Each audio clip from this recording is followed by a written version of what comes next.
أعوذ بالله من الشيطان الرجيم.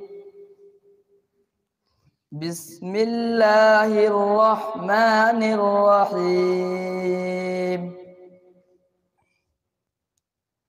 القارعة ما القارعة وما أدراك ما القارعة يوم يكون الناس كالفراش المبثوث وتكون الجبال كالعهن المنفوش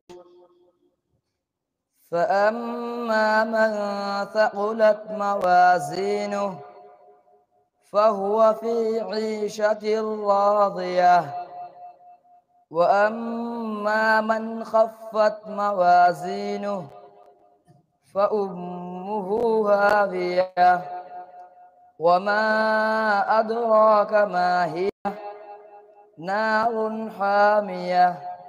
صدق الله العظيم.